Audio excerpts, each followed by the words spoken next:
Welcome to EPG Padashala. I am K. Rajan, Department of History, Pondicherry University. And today we are dealing on the subject on Indian culture, and the paper is on art and architecture of India. And the module is Chola paintings. As you well aware, in the past two modules, we covered one is Pallava art and also we covered Pallava and Pandya paintings. The main objective of this present Chola paintings is that to know about the introduction of mural paintings in Tamil Nadu. Secondly, to understand the treatment and the technique involved in the execution of paintings. To understand the evolutionary process involved in the paintings, and also to know or to estimate the theme and the content of the Chola paintings. With regard to the Cholas, they came to the power in the middle of the 8th century AD in the central part of Tamil Nadu. These dynasty or the rulers of this Chola dynasty expressed keen interest in the pro-liberation of religious edifices. Aditya I, the son of the first ruler Vijayalaya, was said to have constructed over 100 temples all along the banks of river Kaveri. The Aditya's son, the Parandaka I, expressed his devotion by covering the roof of the Chidambaram temple with gold plate, and because of this noble act, he attained the title Ponvainda Perumal, and this temple, the Nataraja of Thillai, has become a Abhisheka Murti for them and also become the tutelary deity, what they call it Kulanayakam, of the Chola family. The Chola rulers always, while taking a crown, they always go to this temple and from there only they become rulers. The name of the Rajaraja is Arulmozhi Varman initially, and the Rajaraja's name is Abhisheka Nama. He born to Sundara Chola and his queen Vanavan Mahadevi, carried forward the legacy and created the architectural splendor at Tanjavur, as you well aware, that is the Brihadishwara temple, with unflinching devotion to the Adavallan, the god Shiva. The great Chola king Rajaraja I constructed the great marvelous the structural temple Rajarajeshwaram, popularly known as Brihadishwara temple or Big Temple, at his capital city Tanjavur, one of the greatest achievements of the contemporary world. Beyond the conceptualization of and execution of this architectural monument of gigantic proportion, the temple Rajarajeshwaram is known for carefully and tastefully executed excellent sculptures and paintings. The discovery of Ajanta paintings, in fact, kindled the interest of the scholars, and the publication led to the discovery of more paintings in the temples. This enthusiasm led to the discovery of the remains of paintings or murals of the early Chalukyas, Pallavas and Pandyas, respectively at Badami, Kanjipuram and Chittanavasan.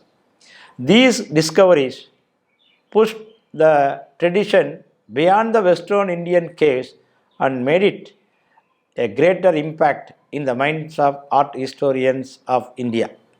Professor S.K. Govindaswamy of Annamalai University, Chidambaram, discovered this painting by using a small lamp in the dark passage of the Pradakshinapada of the Brihadishwara temple at Tanjavur on 9th April 1931.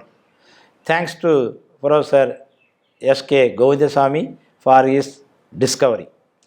His publication, A New Link Indian Art, in the Hindu Illustrated Weekly in June 1931, after 2 months of his discovery, placed the Chola murals on the firm ground and also paved a new way for understanding the Chola paintings. He brilliantly identified the portrayal story of the Sundarar, Sharaman Perumal, riding on a horse and the king Rajaraja. His eminent scholarship is well reflected his identification and interpretation, and his scholarly activities received the attention of Archaeological Survey of India. The discovery led to the takeover of the temple by the Archaeological Survey of India from the senior prince, the traditional trustee of the Tanjavur temple, the Maratha family. The Archaeological Survey of India then entrusted the conservation and preservation of the Chola paintings to one of the great chemists of India, Mr. S. Paramashivam. Since then, art historians like C. Sivaramamurthy, the former director of Indian Museum, National Museum, and also T. N. Ramachandran, the Joint Director General of Archaeological Survey of India, paid a great attention to these paintings, and they documented these paintings, and one Mr. Nachiyappan joined with them, and he professionally executed the documentation of these paintings as a photographer.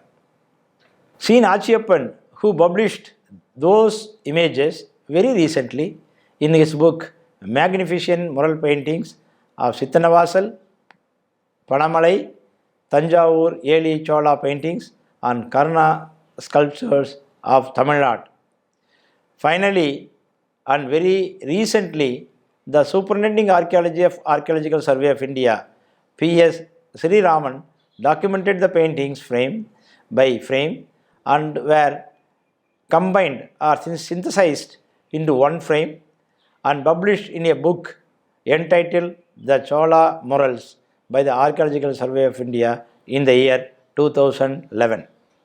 The information joined or combined or culled from the inscription suggests that the construction of the Rajarajeshwaram temple was inaugurated by the Chola king Rajaraja I on the 19th regnal year, that is in the year 1003 or 4, early part of 1004. According to another inscription, on the 275th day of his 25th regnal year, that is 1009 or 10 AD, he donated the copper metal with sufficient quantity of gold for gilding the Kalasha, for the preparation of Kalasha, meant to serve as the funeral of Sri Vimana. Thus, the temple might have completed between the 19th and 25th regnal year of Rajaraja, probably in the record time of 5 to 6 years. The paintings might have also executed during the time of Rajaraja I. You could see the towering Vimana constructed over the Shantam Santorium of the temple, and you are having a Shikara on the top that is having 80 ton weightage, and above that you are having a Kalasha, and below the Kalasha you are having a Maratha inscription also. On the right side you are having a Sandeshwara Anugraha Murti, or what you can say, you are having a Sandesha temple looking towards the northern entrance of the temple, and behind that you are having looking towards east is the Subramanya temple. In this temple, you are having two walls, and over which laid with a roof over which this Vimana has been raised.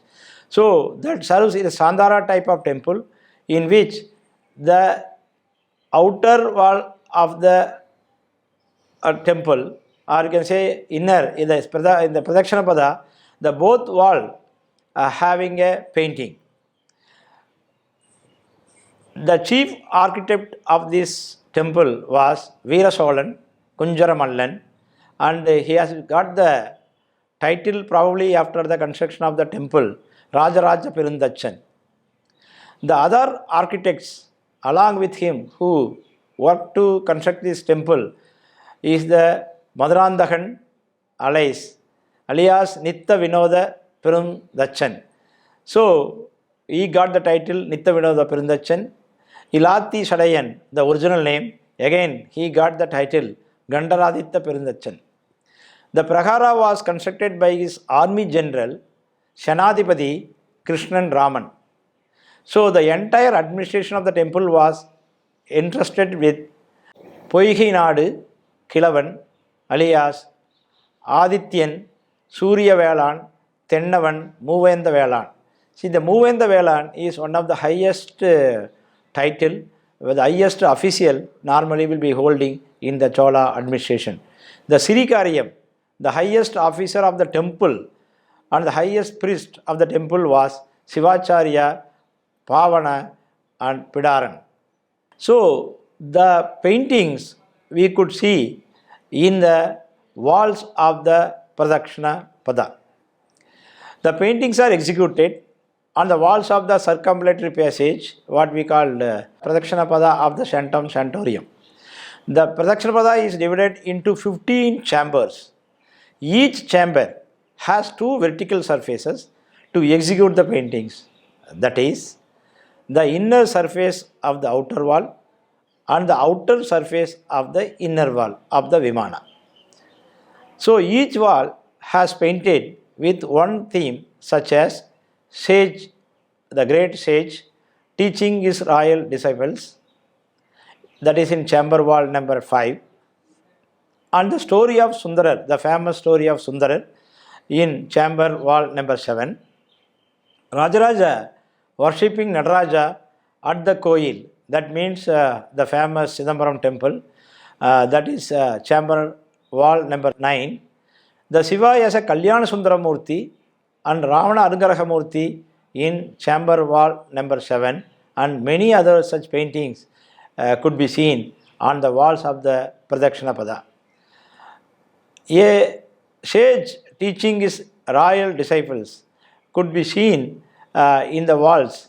The first panel of the passage, that while you are entering from the southern side, the first panel of the passage is on the outer surface of the inner wall is the sage and his disciples.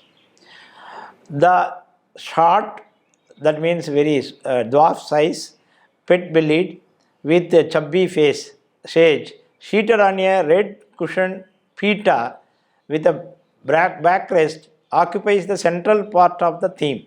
That shows that he is a great sage, and his magnified portions or indicates his relative eminence and centrality to the depiction. So he has been placed at the center of the whole depiction. His bulky body rests on massive and oval shaped cushion covered with a white cloth with extreme either ends decorated with red. He is adorned with a bejeweled or jadamaguda with datura flower and what we call it famously Umuttam Poo in Tamil. And a long striped cloth is twisted and tied around the head in the lower margin of the hairdo. The silken white eyebrows clearly indicates that he is at his advanced stage. His right hand rested on the kneecap of the raised leg, whereas the left hand is Kadagahasta posture, suggesting that he is busy with teaching. You could see in this painting, on the right side, you could see that the sage is seated on a red carpet, and behind you could see the cushion, and you see the maguda, what we call Jada Maguda, he will be hearing, we will be wearing, and also around that you are having disciples. And in front, you could see there are 3 people are seated and in the position of hearing what he preaches. So a sage teaching his royal disciples is clearly given, and on the above this sage you could see that Shiva and Parvati is shown in the heaven, and also on the right side a man is in the worshipping posture, and on the left side of this sage you are having a three people standing, probably with a crown, probably a royal disciples. And the people who are, see, this is a Shiva Parvati shown above this stage, and also you are having a one devotee below. To his left, as you have seen in the painting, three human figures, what we considered as a royal figures, are shown seated on the ground. To his left, wear ornamental crown, suggesting their royal status. All the three are shown carrying a palm leaf in their left hand and a bunch of palm leaves kept in front of them on traditional cross-armed palm leaf stand, suggesting that they are student. To his right, two persons are depicted. The red color elderly man and green color younger man with divine expression had individual palm leaf holes and pictures with spouts. The whole theme looks as if the sage is propagating the knowledge or giving the knowledge to their disciples, what these five disciples all around him. So, as I told you, or as you have seen in the picture, we are having a sage at the bottom. On the top, you are having a Shiva Parvati. This identification of Shiva Parvati, there is a dispute. The sage was first identified with Shiva as Dakshinamurti. And the scholars are reluctant to associate this sage with Shiva because the non-availability of the third eye in the forehead. Thus, the identification with Agastya also discounted, as the figure Agastya always shown either seated in Virasana on a Batmapita, holding a rosary in his right hand and palm leaf or kamandalu in his left hand. The sage with three royal disciples, one is king, another two are queens. Seated on his left suggests that sage is probably teaching the royal disciples. The pre-S. Sri Raman, the superintending archaeologist of Archaeological Survey of India, identifies with Ishana Shiva Pandita, who referred as Udayar Sri Rajaraja Devar Gurukul, the Guru of Rajaraja first. The next panel, you are having the famous story of Sundara. As per Periya Puranam of Shekilar, Alala Sundara, a devotee of Shiva at Kailasha, fell in love with two damsels, that Kamalini and Anindidi. Even though Alala Sundara realized his mistake, Shiva did not accept his explanation, but ordered him to be born in mortal world and marry the two damsels and come back to Kailasha after enjoying the earthy world. He pleaded Shiva, but without any success. However, Shiva assured him that he would be redeemed at right time or at appropriate time. He was born to Sadayanar and Ishanyani, living Navalur near Tirukoilur, and was named as Nambi Aruran. His father decided to marry him to the daughter of Sadangavi Shivacharyar. On the day of marriage at Navalur, Shiva appeared as an old Brahmana and claimed by showing a palm leaf given by his ancestors as a proof that Nambi was his slave. The furious Nambi called him Pitta, and he snatched the signed document, that palm leaf, and destroyed it or tore it into pieces.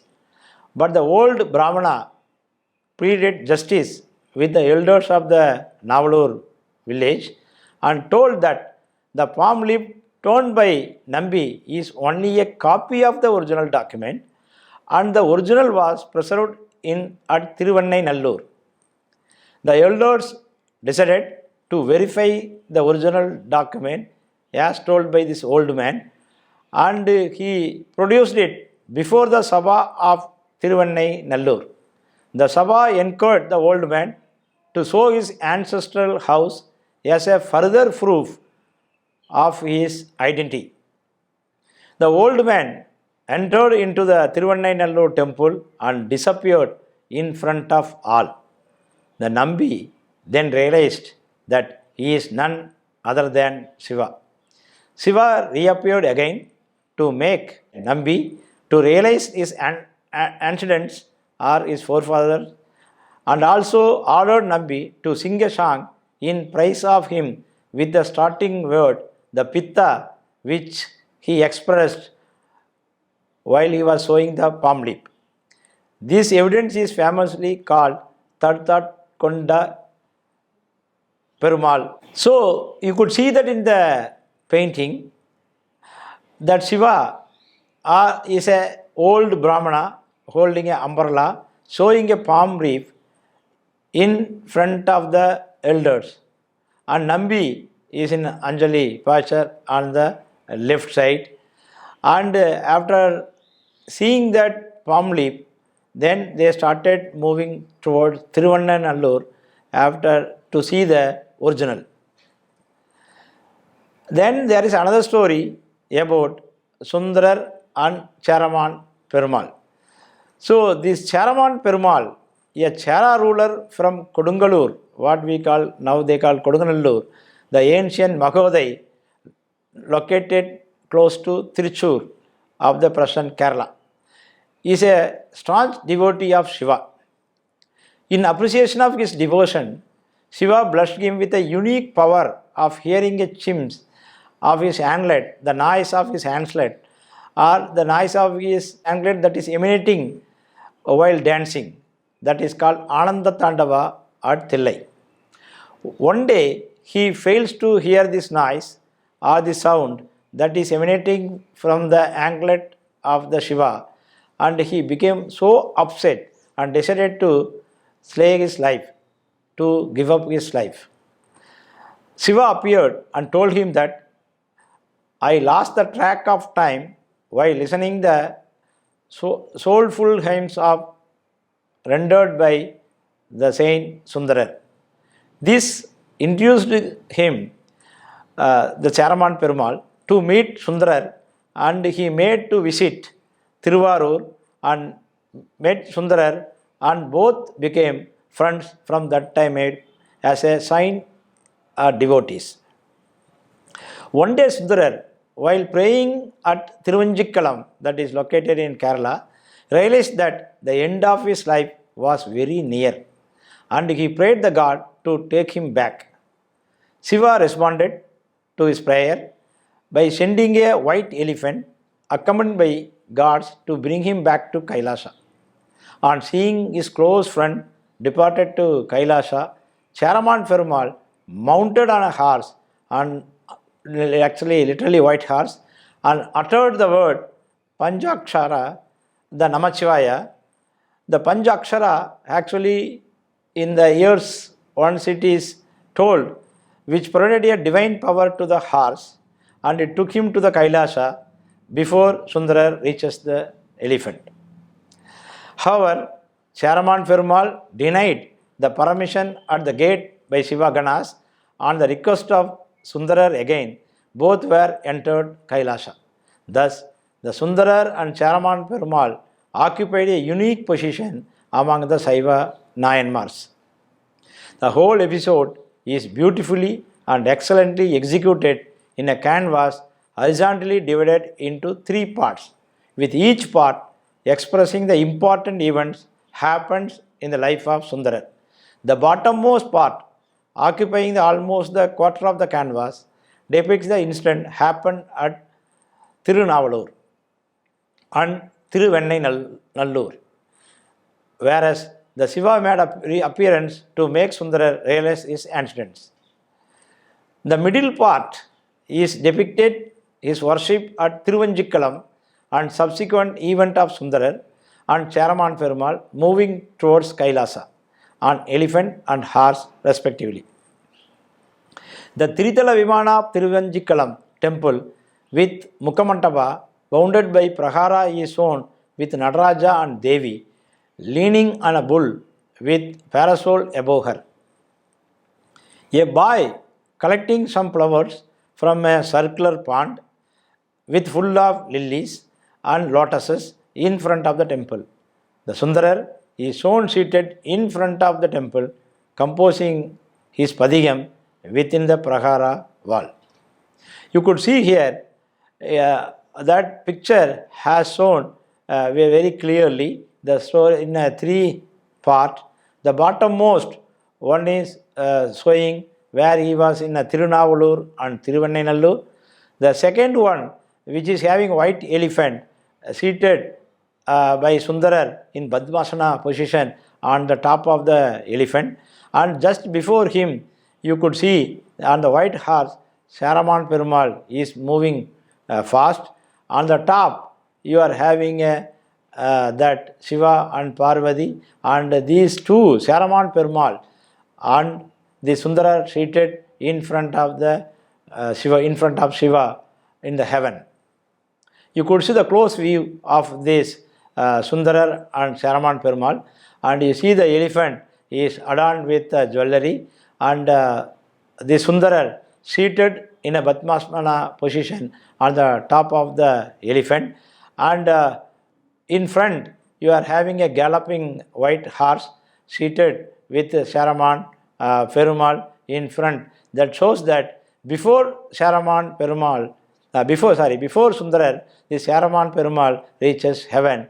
And very interestingly, one devotee is holding a tail of the elephant, whereby along with these two people he also wants to reach heaven, probably a shortcut route. And you can see all the legs of the elephants have been decorated. The upper part is completely devoted to represent Sundarar's journey on a white elephant to Kailasa. This magnificent depiction of the event is considered as one of the masterpieces of Chola paintings. Sundarar, seated in Padmasana, as I told you earlier, on a well-decorated divine white elephant with a pair of golden tusks. The elephant is highly decorated with pearls, semi-precious stones, and swinging bells. A common man, probably a devotee, holds the tail of the elephant so as to reach Kailasa through shortcut route. The entire upper portion is depicted with Kailasa. In Kailasa, Shiva holding Parasu, Malu and Mirga, the deer, is depicted with Yogapatta, tied around his bent right knee, seated on tiger skin, under the banyan tree with Uma on his side.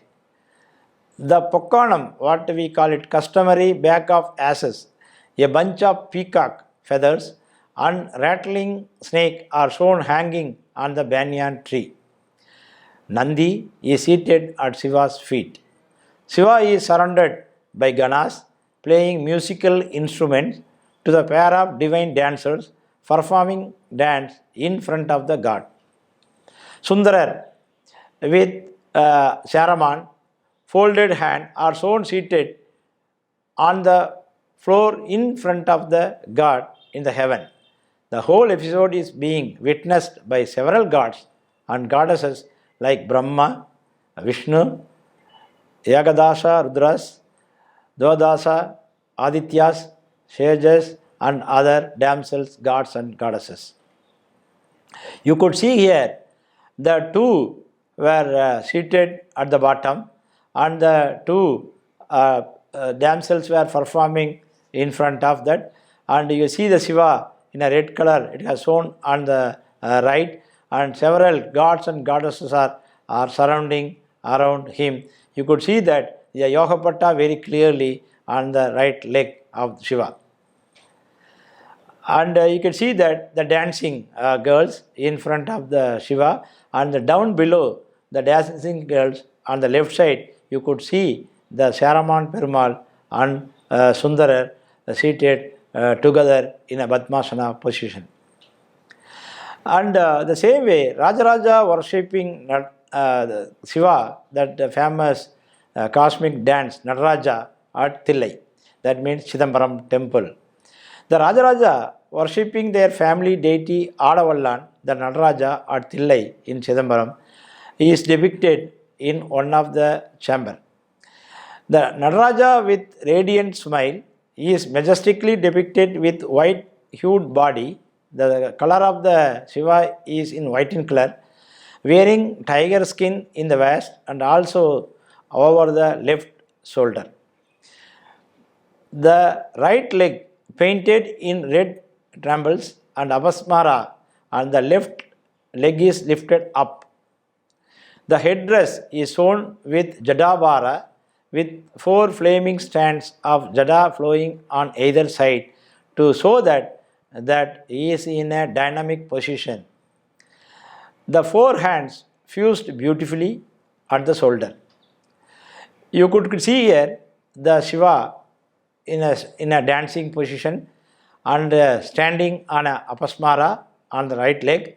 You can see the left leg is raised up, and you could see on the right side the Rajaraja, the king Rajaraja is standing along with 3 queens in different colors they have shown, white, yellow and red. And Shiva is covered with the tiger skin in the waist, and also the shoulder you could see again tiger skin. The upper right and left hands holds Damaru and Agni respectively, whereas the lower left and right hand are shown Gajahasta, that means in the elephant shaped trunk, and Abhaya position they have shown. The snake with the golden hue and dotted skin is twisted around the right hand. The gravity of the shift or the dynamic dance is represented with flying garments and jada and vast ornament. It clearly shows that it is in a dancing position. The captivating Ananda Tandava, the cosmic dance performance of the Lord in the Chitta Sabha, the Sanctum Sanctorium of Chidambaram temple, is being witnessed by his consort, gods, and Rajaraja holding handful of flowers and his 3 queens in Anjali posture. Standing behind him offers worship to the Lord. Then Shiva as a Kalyana Sundaramurti, we used to get it in both in bronze objects, in sculptures and also in paintings. Shiva as a Kalyana Sundaramurti is depicted in the northwestern corner of the Pradakshinapada. According to the story, Shiva went on doing penance for after the death of Sati, the consort of Shiva and the daughter of Daksha. Taking the advantage of the situation, Tarakasura was causing annoyance to the gods and disturbing the gods, others as he could be killed only by a progeny born to Shiva. Therefore, all the gods pleaded Shiva to marry Parvati, the daughter of Himavan, the god of Himalayas. Finally, Shiva consented to the request of marrying Parvati. The marriage scene is extraordinarily depicted by the Chola painter. Vishnu, green in color, holds the hand of the goddess to perform Kanyadana or Kanyadada, standing next to Shiva. Another panel shows that Rajaraja with his Guru Karvur Devar. The 2 pair of female figures in yellow and red color respectively, with a silky beard man, the old man, and a dropping mustache depicted one above the other in the northwestern corner of the sanctum of the Pradaksinapada. The 2 male figures, the old and the young, at the bottom of the panel received the attention of the scholars. The reason is that the old person or the old man having silky beard and dropping mustache, wearing a jadabandha and holds kamandalu in his hand, and left hand is kept near the chest. It is considered as a guru or a sage. Second person, red in color, again with jadabandha, stands behind the old man. Taking in view of the context of the panel, most of the scholars accept that these two female figures, none other than Rajaraja and his guru Karuvur Devar. You could see the painting. There are two figures on the top, where one is a white hair, another man in red color, another man in yellow color. Below that, we are having two figures. One is identified, the old man is identified as a Karuvur Devar, and the right one, the younger man, is identified as a Rajaraja first. So that way it is, but there are controversy with regarding to the identification. The people, some of the people having an interpretation that the older man is none other than a Rajaraja, the younger one is Rajendra first. However, most of the people or most of the scholars believe that this is a Karuvur Devar and Rajaraja first. And Shiva as a Tripurandaka is found in all over the temples of Brihadishwara temple. And he considered as a Mummudi Cholan because the man who defeated Pandyas, Pallavas and Cheras. So he destroyed three dynasties. So he always liked to have this Tripurandaka panel. So the most favored theme of the King Rajaraja is again as a Tripurandaka, and nearly 32 images were installed in the external niches of the Vimana representing the imperial significance. So Rajaraja is always believed that that Tripurandaka in the Shiva form is also considered, he also defeated the three dynasties. According to the one legend, the three sons of Tarakasura, namely Vidiyunmali and Tarakaksha and Kamalaksha, obtained a boon from Brahma through penance, whereby they could occupy three castles, and three castles should join together after 1,000 years, which could be only destroyed or will be destructible only with a single arrow. The Maya, the great architect of Asuras, constructed these buildings or castles built of iron, silver and gold, respectively on the earth, the iron on the earth, the silver in the air and the gold in the heaven. These powerful Asuras began to irritate and disturb the gods and rishis. The gods and rishis failed to control them, therefore they appealed to Brahma. Brahma told that they could be destroyed only with a single arrow, and Brahma advised them, please kindly pray to Mahadeva. And all they went to Shiva and they prayed that these Asuras should be destroyed with a powerful weapon. Then Mahadeva accepted their request, that Shiva accepted their request, provided that all the gods should join with him or they should give half of their strength. Having accepted the condition of Shiva, all the gods transformed themselves into various forms of his weapons unarmed. Vishnu became his arrow, for instance, Agni became its barb, and Yama its feather. The Vedas became his bow, and Adishesha, the snake, became a bowstring, and Brahma became his charioteer, and host of other gods like Ganesha mounted on the rat, Subramanya mounted on peacock holding a long sword and Vajra, 8-armed Durga mounted on the white lion, and Kali with Shula and Kapala in her hand. So that way all the gods joined together in performing this act. Interestingly, the three demons were the staunch devotees of Shiva and they make daily worship. So, since they are devotees of Shiva, Shiva is reluctant to kill them but rather ready to destroy their castle or the buildings. On sensing this, Vishnu took a Avadara Buddha and through preaching, Vishnu deviated them from the routine daily worship. Shiva, after that, burned the castle, the buildings, without charging a single arrow, but with a loud laugh. This is one of the interesting feature of this Tripurantaha panel, thereby showing his mighty power to gods. Even the Shiva is holding this bow in an opposite direction. The 8-armed Tripurantaha standing in Alida posture is depicted with left leg firmly placed on the brim of the chariot and right leg in the pit of the chariot.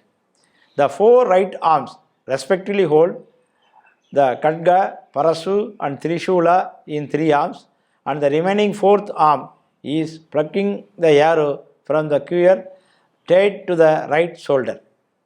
The other 4 left arms respectively hold Ketaka, Trishula and bow in 3 arms, and the remaining 4th arm is depicted in Vismaya posture.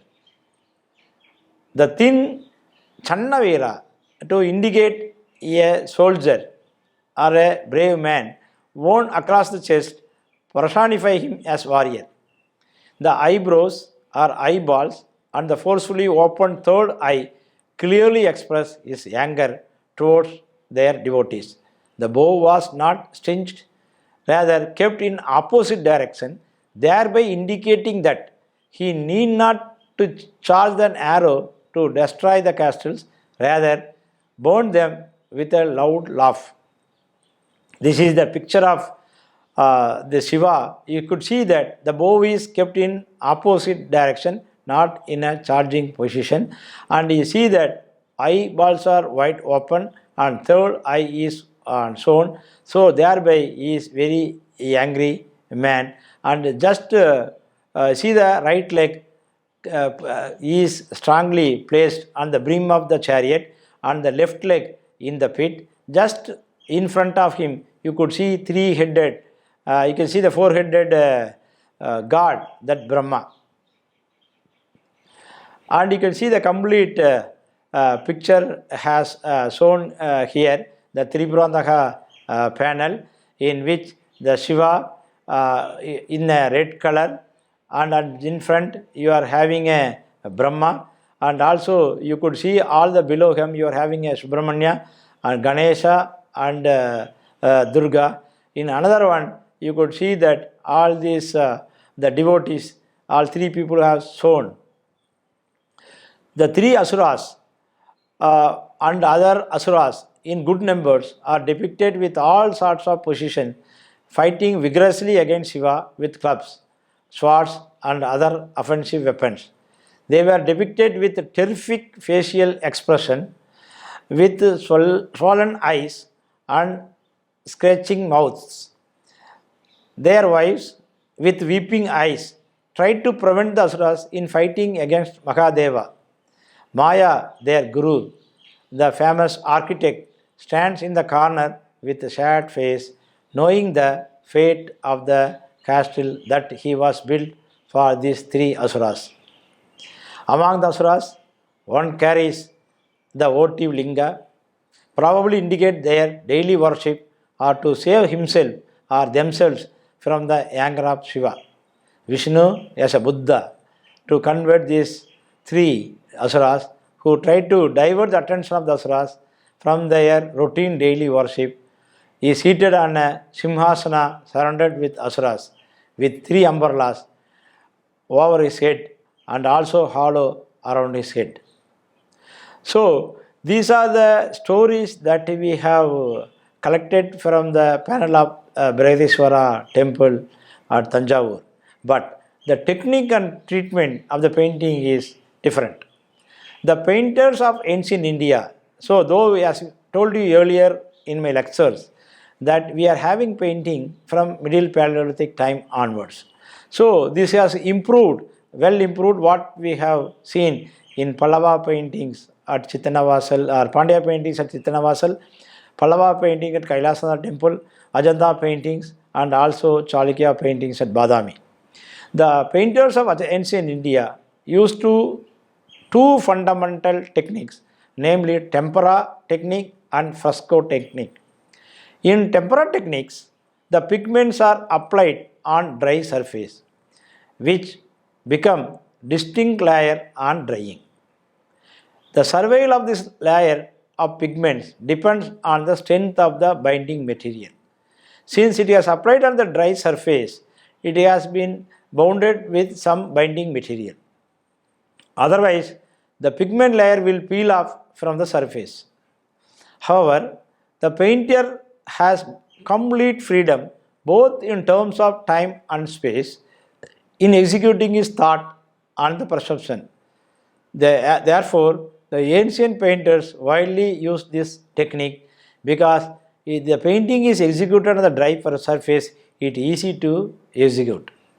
In contrast to this tempera technique, that is applying the painting on a dry surface, the pigment is applied on the fresh lime plaster surface that when it is still in wet condition. The color applied on this wet surface becomes saturated with lime. The lime of the surface absorbs carbon dioxide from the atmosphere to become a carbonate of lime and forming a crystalline surface covering.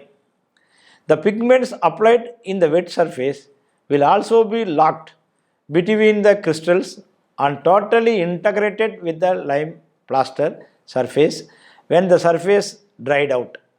This process protects the pigment from atmospheric influence like humidity and dampness. Though the fresco technique looks very simple, but the preparation of wet surface and its subsequent execution of pigment is a complicated one. Unless otherwise, the painter had a deft hand, it is very difficult to execute. It is presumed that each day they prepare the wet surface area and then paint it. The contiguous area or the connected area would be taken up the next day, and this process goes on every day till the completion of painting. Since they prepare a particular area of surface every day, one could see the visible joints, and the identification of these perceptible joints are considered as true fresco.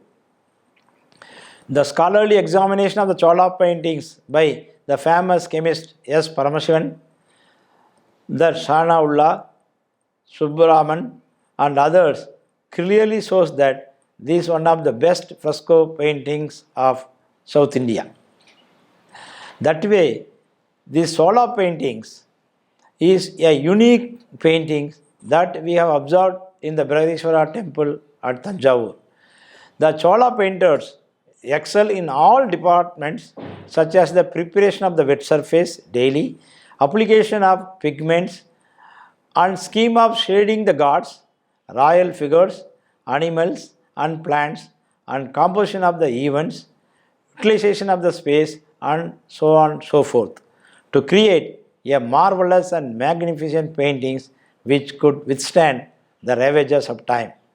The facial emotions of expressions and expressions like a Raudra, Karuna, Vishmaya, Hashya and many other celebrated rasas and aspects are brilliantly brought out through deft handling by the Chola painters of 9th century and 10th century AD. The visual representation of paintings are so communicative with a viewer and so dynamic in nature. The whole depiction is a testimony to the painter's imaginative skill, technical knowledge, human psychology, body language, and literary familiarity.